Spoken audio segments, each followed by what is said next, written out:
বন্ধ হচ্ছে সরকারি চাকরিজীবীদের আন্দোলনের পথ। দাবি দাবা আদায়ের বিভিন্ন সময় আন্দোলনে নেমেছে সরকারি কর্মচারীরা। গত বছরে 5ই আগস্ট গণ অভ্যুত্থানের সরকার পরিবর্তন হলে একের পর এক কর্মসূচি নিয়ে মাঠে ছিলেন তারা। সরকারি কর্মচারীদের এমন দলবদ্ধ আন্দোলনের পথ বন্ধ করতে সরকারি চাকরি আইন সংশোধন করেছে অন্তর্বর্তী সরকার। এজন্য নতুন একটি অধ্যাদেশের খসড়া করছে জনপ্রশাসন মন্ত্রণালয়। উপদেষ্টা পরিষদের অনুমোদন পেলে শীঘ্রই এ বিষয়ে অধ্যাদেশ জারি করা হবে। সংশ্লিষ্ট সূত্র জানায়, সরকারের নির্দেশনার আলোকে জনপ্রশাসন মন্ত্রণালয়ের বিধি অনুবিভাগ তড়িঘড়ি করে সরকারি চাকরি আইন সংশোধনের উদ্যোগ নেয়। সাধারণ সংশ্লিষ্ট উইং থেকে ফাইল তৈরি করে আইন সংশোধনের প্রক্রিয়া শুরু হয়। কিন্তু এক্ষেত্রে ঊর্ধ্বতন কর্মকর্তারা হাতে হাতে ফাইল প্রস্তুত করেছেন। একজন কর্মকর্তা বলেন, সরকারি চাকরি আইন সংশোধন করে সেখানে নতুন একটি ধারা যুক্ত করা হতে পারে। 3 জনের বেশি সরকারি কর্মচারী একসঙ্গে যাতে কোনো কর্মসূচিতে যোগ দিতে না পারেন সেই ব্যবস্থা করা হচ্ছে এতে। সংশোধিত আইনটির অধ্যাদেশ হলে সরকারি চাকরিজীবীদের আন্দোলনে নামার আর কোনো উপায় থাকবে না। সরকারি চাকরি আইন সংশোধনের বিষয়ে জনপ্রশাসন মন্ত্রণালয়ের বেশ কয়েক কর্মকর্তার সঙ্গে কথা বলেছে আজকের পত্রিকা। তাদের কেউ এই বিষয়ে বিস্তারিত জানাতে চাননি। তবে 3 কর্মকর্তা সরকারি চাকরি আইন সংশোধনের পদক্ষেপ নেওয়ার বিষয়টি নিশ্চিত করেছেন। পত্রিকায় প্রকাশ না করার শর্তে বিধি অনুবিভাগের একজন কর্মকর্তা বলেন, সরকারের নির্দেশনা অনুযায়ী আমরা আমাদের কাজ শেষ করেছি। এখন সরকার এ বিষয়ে চূড়ান্ত সিদ্ধান্ত নেবে। নতুন আইন প্রণয় বা পুরনো আইন সংশোধনের জন্য যে খসড়া করা হয় তা নিরীক্ষা করতে মন্ত্রিপরিষদ বিভাগের একটি কমিটি রয়েছে। সরকারি চাকরি আইন সংশোধনের খসড়াও এই কমিটিতে পাঠানো হয়েছিল বলে মন্ত্রিপরিষদ বিভাগের একজন কর্মকর্তা জানান। নাম প্রকাশের অনিচ্ছুক এই কর্মকর্তা গতকাল বিকেলে বৃহস্পতিবার আজ উপদেষ্টা পরিষদের বৈঠকে গ্রামীণ ব্যাংক সংশোধন অধ্যাদেশের অনুমোদনের জন্য তোলার কথা রয়েছে। এছাড়া সম্পূরক হিসেবে সরকারি চাকরি আইন সংশোধন অধ্যাদেশের খসড়া অনুমোদনের জন্য তোলা হতে পারে। সরকারি চাকরি আইন সংশোধন করে কর্মচারীদের আন্দোলনের পথ বন্ধের বিষয়ে জনপ্রশাসন মন্ত্রণালয়ের সিনিয়র সচিব ডক্টর মোহাম্মদ মোখলেছুর রহমান সরাসরি কোনো মন্তব্য করেননি। তিনি বলেন, আইন সংশোধন হলে আমরা জানতে পারবেন।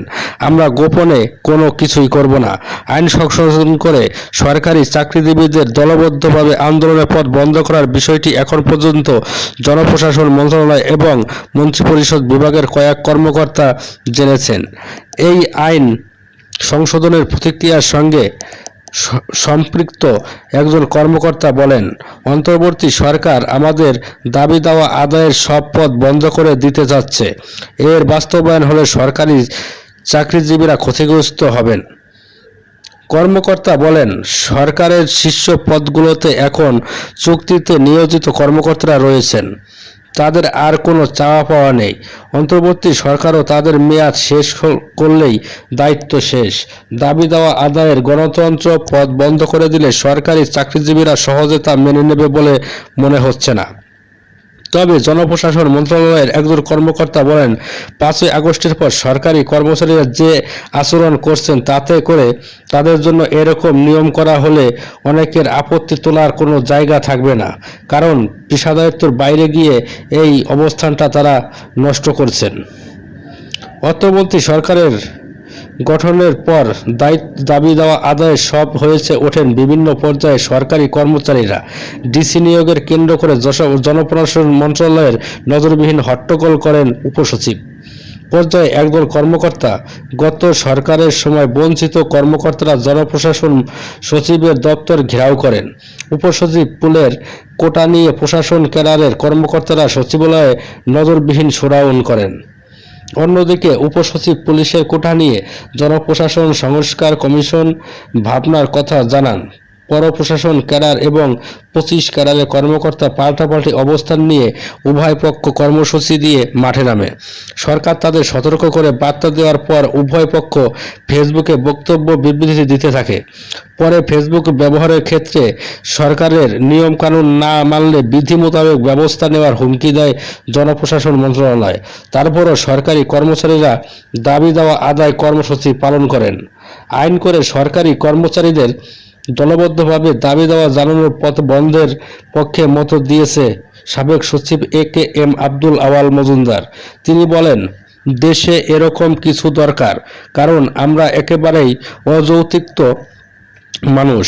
আমরা কোনটা চাইবো কোনটা চাইবো না, কোনটা যৌক্তিক কোনটা অযৌক্তিক সেই বিচার বোধটা আমাদের বললেই চলে। সাবেক এই সচিব বলেন, প্রশাসন ক্যাডারের কর্মকর্তা সচিবালয়ে যেটা করছে গত 50 বছর এ ধরনের নজির নেই।